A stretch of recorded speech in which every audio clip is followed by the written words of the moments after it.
Assalamualaikum warahmatullahi wabarakatuh. Perkenalkan, nama saya Eva Widianti dari Prodi Ekonomi Syariah NIM E2018-2166. Saya di sini akan menjelaskan tentang aspek-aspek dalam halal dan haram. Yaitu yang pertama saya akan menjelaskan tentang keutamaan mencari yang halal dalam Al-Quran dan hadis dan athar para sahabat. Yang pertama di dalam Al-Quran yang berbunyi, "Wahai kalian manusia, makanlah yang halal dan baik atau thayyiban dari apa-apa yang terdapat di bumi, dan janganlah kalian mengikuti langkah-langkah syaitan, sesungguhnya syaitan itu musuh yang nyata bagimu." Quran Surat Al-Baqarah ayat 168.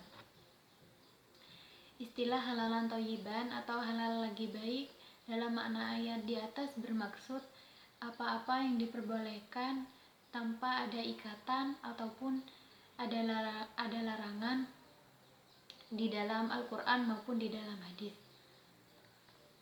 Yaitu yang kedua di dalam dalil hadis yang berbunyi, menuntut atau mencari yang halal adalah wajib ke atas bagi setiap orang Islam. Hadis riwayat Imam Ad-Dailimi.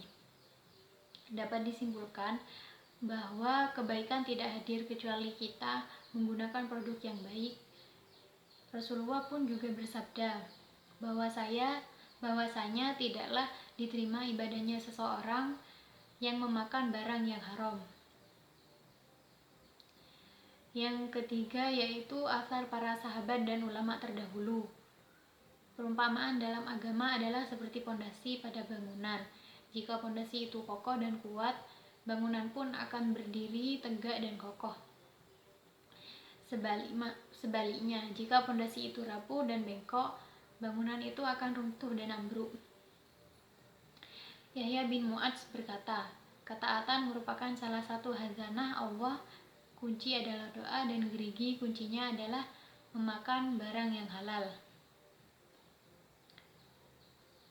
Ibnu Abbas radhiyallahu an berkata, Allah tidak akan menerima salatnya seseorang yang dalam perutnya terdapat makanan yang halal.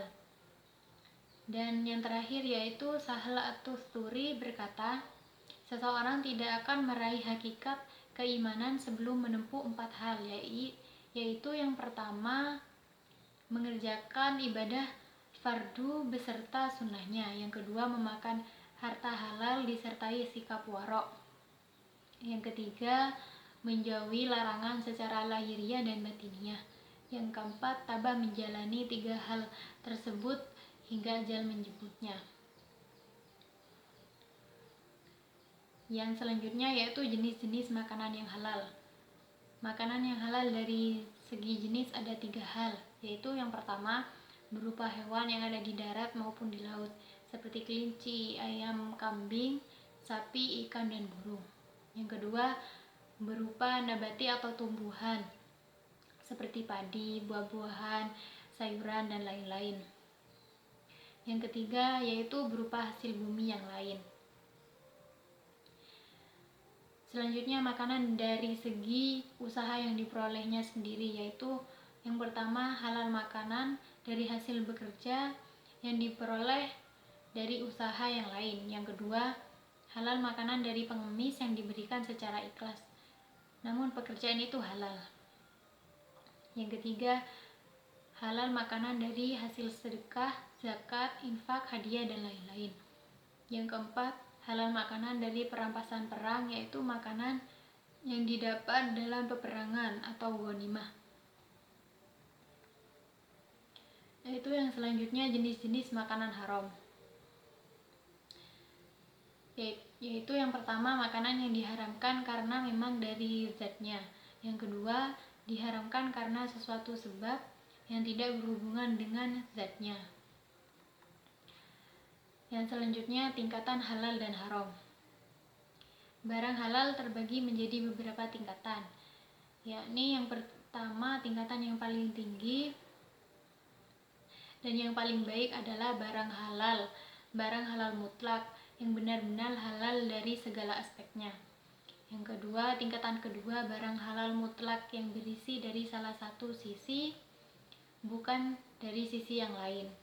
Yang tingkatan ketiga adalah bukan barang halal secara mutlak dari kedua sisi itu, tetapi ia didapatkan melalui pekerjaan industri atau pesanan seperti tukang kertas dan lain-lain. Jadi yang tingkatan terakhir yaitu harta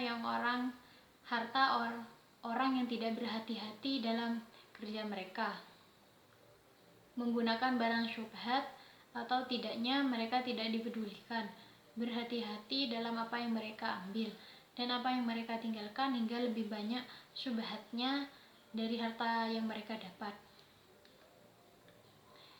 yaitu tingkatan haram dan syubhat. Yaitu yang pertama, haram mutlak yang tidak mengandung unsur halal sama sekali, seperti babi contohnya. Yang kedua, barang yang aslinya halal seperti tepung, kurma, anggur, tetapi ia milik orang lain. Barang ini haram bagimu kecuali engkau memperolehnya dengan cara yang sah. Yang ketiga, barang syubhat yang aslinya haram. Ia menjadi halal dikarenakan perkara yang masih samar di dalamnya. Dan orang yang mengkonsumsinya adalah orang yang berilmu sedikit, kurang bertakwa, dan terbawa oleh hawa nafsu. Sekian dari saya. Jika ada kesalahan mohon maaf. Wassalamualaikum warahmatullahi wabarakatuh.